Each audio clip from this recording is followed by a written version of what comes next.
Hey everybody, it's the Mad Master here. I'm just doing another political video. I don't really want to do millions of political videos, but it seems like I've just gone down that road. In the future, I'm probably going to start doing more. Well, I have started doing more non-political videos on this channel, and I'm probably going to be doing more of that in the near future. Some more music-related stuff, and one of the things that, yeah, that I just I've kind of said what I had to say, and I think, well, it's just part of the shirt. I always worry about stuff being on my shirt in my videos. Um, so one of the things that I, the reasons why I want to stop doing this is that, or these types of political videos all too much, is because it's just kind of gotten to a point where I've just kind of said what I got to say. But one of the things that I can say right now is that I'm done with the Democratic Party. They've spent a year, or I would say maybe 2 years, uh, basically, what Noam Chomsky, what's just to paraphrase his book title, Deterring Democracy. Um, and it really started out basically with the candidacy of Bernie Sanders. And the reason why people criticize Bernie Sanders now is because he essentially just kind of bent over for the things that they were doing to him, as far as through the media, through the political system, and all the underhanded tactics that the Democrats did to him, which are frankly almost as abominable as if the theories about Trump being cheated out of the election were true, um, as far as democracy goes. And that's why I don't really have any sympathy for people that are like attacking the Capitol rioters in the manner that they are, because we have this party apparatus that has, while they didn't do the same type of thing, as far as on the scale or the level that uh, is being alleged to Donald Trump, many of the things that they did to Bernie Sanders are at least ethically and morally comparable in certain ways. So I started to see this, in 2018, 2019, when the primaries were getting prepared and started. Um, they just started to do this to any kind of progressive candidate. There was a lot of backlash, of course, and it seemed like the winds were going towards, they were going to override these institutions of power and systems that are in place. And I was really optimistic. In 2019, I argued with people. I said, no, I'm not going to vote for Joe Biden if he becomes the nominee. I would vote for Andrew Yang, Tulsi Gabbard, or Bernie Sanders, and with a question mark about Elizabeth Warren, until I found out, a lot of the stuff that she did and said was really pointed to her being some kind of a controlled opposition to some extent, and maybe not on purpose at all, but nevertheless, she stayed in the race for longer than her popularity would warrant, and that was very suspicious to a lot of people on the left, to the progressive left, real progressive left, even back when Young Turks were somewhat of a credible organization. They were talking about this. So this just kind of happened over a period of time, and I was like, looking into third parties. I did vote for Gary Johnson in 2012, and I voted for Jill Stein in 2016. And so I was never like a diehard Democrat, but it just got worse and worse as far as you see in the hypocrisy and stuff. But really, the turning point was 2020. The brazen disregard for human life that the Democrats have, and the Democrats had. Comparing it to the Republicans, we can say, okay, the Republicans, as far as the virus goes, they, have their own problems.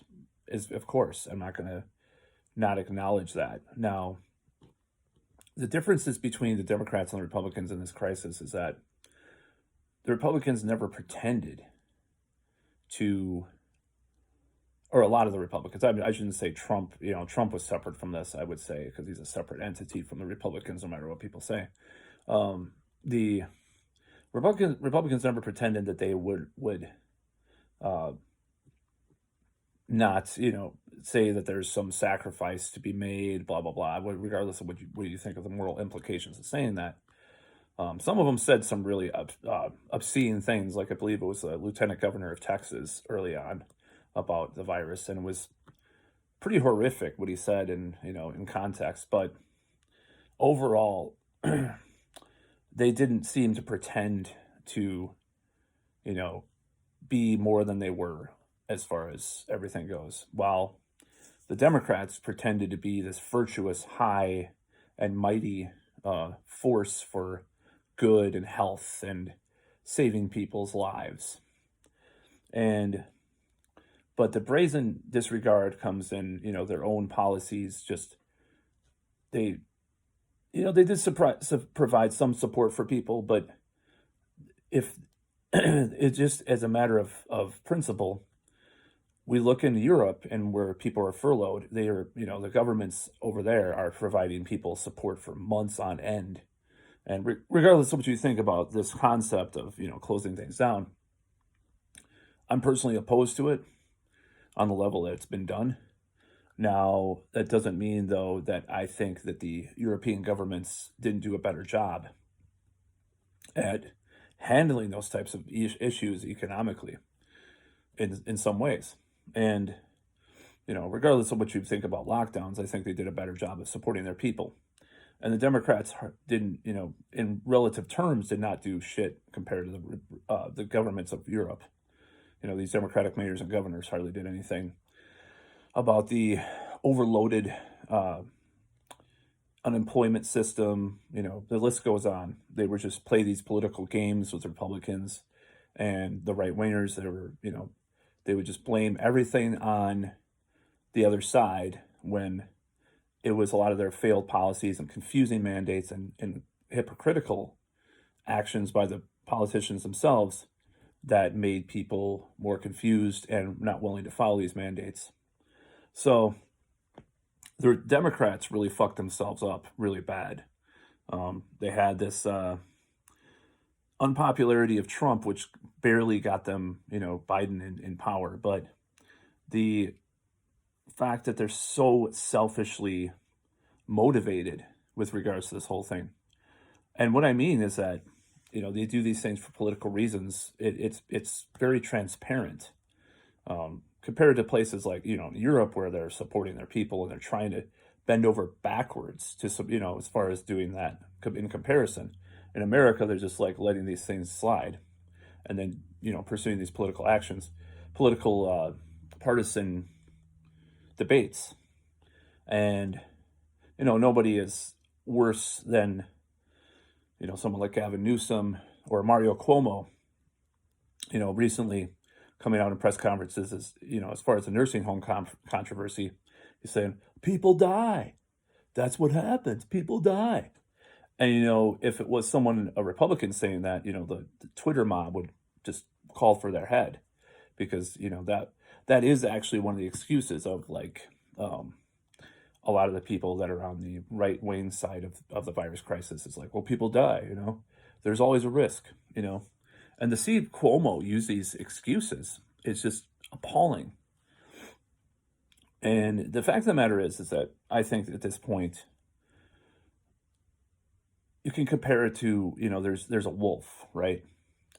And there's this vicious, rabid wolf, let's say, and it's going to eat you, but if you're out or it's going to attack you in the forest or whatever. But what it's about, and that it's, dangerous or whatnot. But then there's maybe the wolf might surprise you. There's a chance of that. But then you have this smiling, gentle-looking person that's going to hug you and welcome you, but then has this knife they're going to stab you in the back with. You don't know. And they're a wolf in sheep's clothing. And I compare the wolf to the Republicans the wolf in sheep's clothing, or wolf in, this underhanded, insidious evil to the Democrats. And that's really what I found out this past year, that in some ways they're worse because it's more like it's in the fine print and details. Case in point, Biden talking about pulling out of Yemen, and the left celebrates, of course, rightly so. Of the United States support for Yemen, but in the fine details, a lot of things didn't really fundamentally change. There's still these back channels and these other deals that are involved with that. I would compare it actually to Trump and like the trade deals like that were, well, just like Kyle Kalinske said, it probably have TPP under a different name. Maybe there's a few different details shifted around, but if you read the fine print, just like, another example, actually a better example in a way, the private prisons thing with Biden. It was like he's going to stop private prisons, like the headlines were saying. No, if you read the fine print, it's only federal private prisons that he stopped, and there's only like 13,000 prisoners that were involved in that, or something like that. So these sweeping institutional changes are not really happening under Biden, and of course they won't, because these people want their power and they want to play this political game, and they're stuck in this left-right paradigm, which is a crock of shit. The real controllers of the world, or the United States, are, they gain from these political disputes and divides. So I've really returned to a lot of my beliefs of like 2010, 2011, because I ostensibly was still on the left, but I was way more of a libertarian, anti-establishment person. But I was pulled into, more of the Democratic side over time. But now I'm seeing them as almost, in a way, more evil than Republicans, because it's more insidious. And what's more evil? A guy with horns, red horns that that'll skew you on a pitchfork, stick a pitchfork up your ass, or I just like that concept. It's funny. Or this beautiful angel, with the soft features that has, that, you'll turn around and they'll like tear your soul apart, like some of the images of Lucifer, of course. Like, I don't agree with some of that mythology, but I'm just, giving an example. So I'm done with the Democratic Party. I think the Democratic Party is a pile of shit, hypocritical, incompetent, often on purpose, because that's how the strings of power are pulled. Look at well, I don't know if it's really always on purpose. Look at Iraq. They thought it would be this. The neocons thought it would be this huge business opportunity, and there was probably some business things that were done, of course, but it became a bunch of chaos. So the incompetency might be actually real a lot of the time. They might actually be incompetent and stupid enough to believe their own hype and then fuck things up and then blame the other side or blame other forces, like they're doing, like Fauci recently. So yeah, I think the Democrats, if they really cared about people, they would pass those stimulus checks a month ago when Biden came into the office. They would have done a lot more for the American people and the businesses and the people that are suffering than play these little fucking games, these little political games, like the whole impeachment sham.